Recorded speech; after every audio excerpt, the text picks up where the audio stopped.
हर हर महादेव। ओम नमः शिवाय। आइए आज के वीडियो में हम फाल्गुन मास महात्म के 21वें अध्याय का श्रवण करेंगे। उससे पहले हम भगवान शिव शंकर की एक पावन सी कथा का श्रवण करते हैं।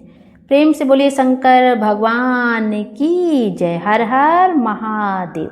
कथा के अनुसार एक बार की बात है, देवताओं के राजा देवराज इंद्र ने किसानों से किसी कारण से नाराज होकर 12 वर्षों तक वर्षा न करने का निर्णय लेकर किसानों से कहा कि अब आप लोग 12 वर्षों तक फसल नहीं उगा सकेंगे। सारे किसानों ने परेशान और व्याकुल होकर एक साथ इंद्रदेव से वर्षा करने की प्रार्थना की कि हे इंद्रदेव, कृपा कीजिए, ऐसा मत करिए, कृपया हर वर्ष पर्याप्त वर्षा किया कीजिए। तब इंद्रदेव ने कहा, यदि भगवान शंकर अपना डमरू बजा देंगे तो वर्षा हो सकती है। किसानों के बार बार विनती करने पर देवराज इंद्र ने किसानों को यह उपाय तो बताया, लेकिन साथ में गुप्त वार्ता करके भगवान शिव से यह भी आग्रह कर दिया कि आप किसानों से सहमत बिल्कुल मत होइएगा भोलेनाथ। इधर जब किसान देवराज इंद्र के बताए उपाय अनुसार भगवान शंकर के पास पहुँचे तो भगवान शंकर उनसे कहने लगे, क्योंकि देवराज इंद्र भी उनसे पहले आकर ही सहायता मांग चुके थे। भगवान शिव ने कहा, किसान डमरू तो बजेगा, लेकिन अभी नहीं, 12 वर्षों बाद। अब किसान निराश हो गए। तब किसान जब निराश हुए तो उन्होंने सोचा कि इन 12 वर्षों में अब कृषि तो होगी नहीं। खेत में अगर फसल उगाएंगे तो वह सूख जाएगी, व्यर्थ हो जाएगी, फसल भी नहीं उगेगी। तो इससे अच्छा है जब तक वर्षा नहीं होगी तब तक हम खेती ही ना करें। अब उन किसानों में से एक किसान ऐसा भी था जिसने खेत में अपना काम करना नहीं छोड़ा। सारे खेत वर्षा न होने के कारण बंजर हो चुके थे, धरती में दरारें पड़ चुकी थी। लेकिन एक वही किसान था जो नियमित रूप से पहले की तरह अपने खेत जोतता, निराई गुड़ाई करता, बीज बोता और खाद भी डालता। यह सारा दृश्य देखकर गांव के किसान उसका मजाक उड़ाने लगे कि भाई, अभी तो अगले 12 वर्षों तक वर्षा का कोई नामो निशान नहीं है। और यह बात तो तुम भी जानते हो कि भगवान शिव ने भी स्वयं कहा है कि अगले 12 वर्षों से पहले तो डमरू बजेगा नहीं, और वर्षा तभी हो सकती है जब भोलेनाथ अपना डमरू बजाएंगे। तो ऐसे में तुम बारिश न होने के बाद भी खेतों में आकर काम कर रहे हो। इससे तुम्हारा समय भी बर्बाद हो रहा है, तुम्हारी मेहनत भी बर्बाद हो रही है, और तुम्हारा धन तो बर्बाद ही हो रहा है। लेकिन उस किसान ने पता है क्या कहा? उसने उन बाकी किसानों से कहा, हाँ, आपकी बात सही है, मैं भी जानता हूँ कि 12 वर्षों तक फसल नहीं उगने वाली, वर्षा नहीं होने वाली। लेकिन मैं यह काम तो केवल अपने अभ्यास के लिए कर रहा हूँ, क्योंकि अगर 12 साल तक हम खेती नहीं करेंगे, हल नहीं चलाएंगे, गुड़ाई निराई नहीं करेंगे, तो मैं खेती किसानी का काम भूल जाऊँगा, और फिर मेरे शरीर को मेहनत करने की आदत भी तो छूट जाएगी। और खेती के काम में तो किसानों को बहुत परिश्रम करना पड़ता है, इसलिए मैं तो यह सारी मेहनत केवल इसलिए कर रहा हूँ ताकि अगले 12 वर्षों बाद जब बारिश होगी तो फिर अपना काम करने में मुझे कोई कठिनाई ना हो। उसी समय भगवान शिव देवी पार्वती के साथ आकाश भ्रमण पर निकले हुए थे। देवी पार्वती ने भी उस किसान और अन्य किसानों के बीच की इस वार्ता को सुना।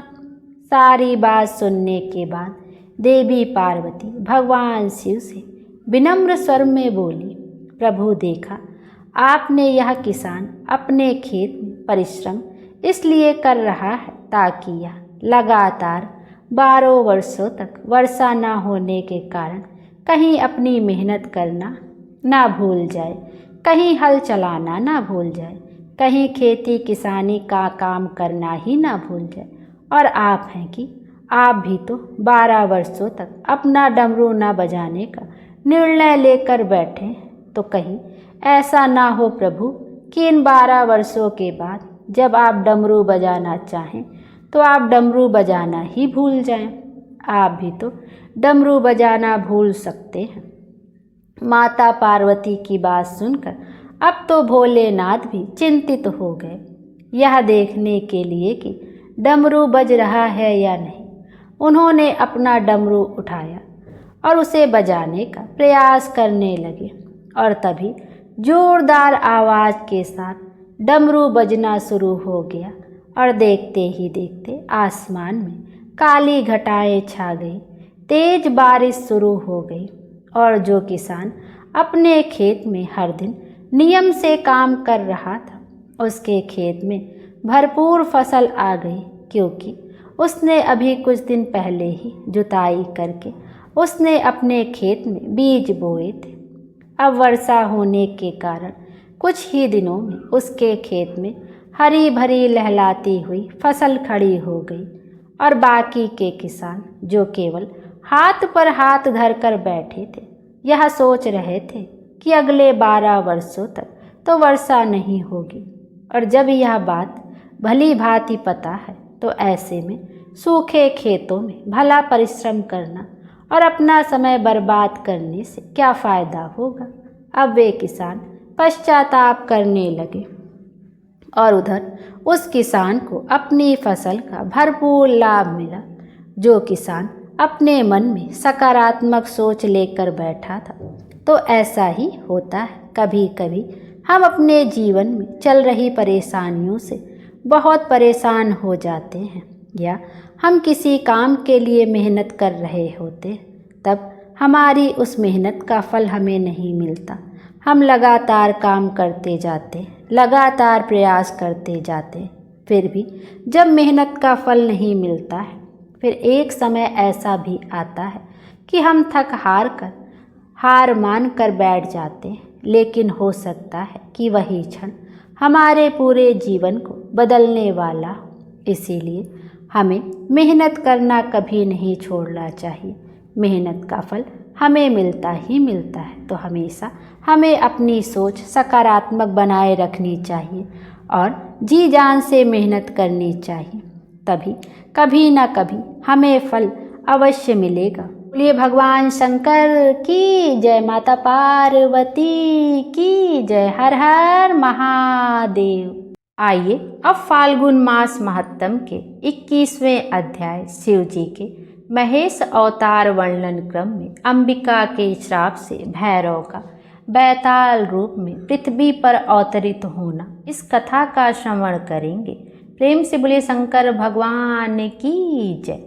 नंदीश्वर बोले, हे मुनि, हे ब्रह्मापुत्र, अब शिव जी के एक और श्रेष्ठ अवतार को प्रीतिपूर्वक सुनिए, जो सुनने वाले की सभी कामनाओं को पूर्ण करने वाला है। हे मुनि शार्दूल, एक बार परमेश्वर शिव एवं गिरिजा अपनी इच्छा से विहार करने के लिए तत्पर हुए। भैरव को द्वारपाल के रूप में स्थापित कर वे भीतर आ गए और अनेक सखियों से प्रेम पूर्वक सेवित हो मनुष्य के समान लीला करने लगे। हे मुनि, इस प्रकार वहाँ बहुत काल तक विहार कर अनेक प्रकार की लीला करने वाले तथा स्वतंत्र वे दोनों ही परमेश्वर परम प्रसन्न हुए। तदंतर परम स्वतंत्र वे शिवा लीलावसात उन्मत्त वेश में शिव जी की आज्ञा से द्वार पर आईं। तब उन देवी को साधारण नारी की दृष्टि से देखकर उनके उस उन्मत्त रूप से भ्रमित हुए। भैरव उन्हें बाहर जाने से रोका। हे मुनि, जब भैरव ने देवी को एक सामान्य नारी की दृष्टि से देखा, तब वे देवी शिवा क्रोधित हो गई और उन अंबिका ने उन्हें श्राप दे दिया। शिवा बोली, हे पुरुषाधम, हे भैरव, तुम मुझे सामान्य स्त्री की दृष्टि से देख रहे हो, इसलिए तुम पृथ्वी पर मनुष्य रूप धारण करो। नंदीश्वर बोले, हे मुनि, इस प्रकार जब पार्वती ने भैरव को श्राप दे दिया तब महान हाहाकार मच गया। पार्वती जी की इस लीला से भैरव अत्यंत दुखी हुए। हे मुनीश्वर, इसके बाद अनेकाविध अनुनय विनय में प्रवीण श्री शिव जी ने शीघ्रता से वहां आकर भैरव को आश्वस्त किया। हे मुनि, तब उस श्राप से एवं शिव जी की इच्छा से वे भैरव पृथ्वी पर मनुष्य योनि में बैताल नाम से उत्पन्न हुए। उनके स्नेह से लौकिक गति का आश्रय ग्रहण कर उत्तम लीलाओं वाले वे प्रभु शिव जी भी पार्वती के साथ पृथ्वी पर अवतरित हुए। हे मुनि, शिव जी महेश नाम से तथा पार्वती जी शारदा नाम से प्रसिद्ध हुई और नाना प्रकार की लीलाएं करने में प्रवीण वे दोनों प्रेम पूर्वक उत्तम लीला करते रहे। हे तात, इस प्रकार मैंने शिव जी के उत्तम चरित्र का वर्णन आपसे किया, जो धन, यश, आयु तथा सभी कामनाओं का फल प्रदान करने वाला है। जो मनुष्य सावधान चित्त होकर भक्ति पूर्वक इसे सुनता है अथवा सुनाता है, वह इस लोक में संपूर्ण भोगों को भोग कर अंत में मुक्ति को प्राप्त कर लेता है। प्रेम से बोलिए शंकर भगवान की जय। एक ही कथा हम अगले अध्याय में श्रवण करेंगे, जिसमें हम शिव जी के वृषभेश्वर अवतार वर्णन के प्रसंगों के समुद्र मंथन की कथा का वर्णन श्रवण करेंगे। प्रेम से बोलिए शंकर भगवान की जय। शंकर भगवान हम सबकी मनोकामना पूर्ण करें और हमारे जीवन को खुशियों से भर दें। Thank you. Her her Mahadev.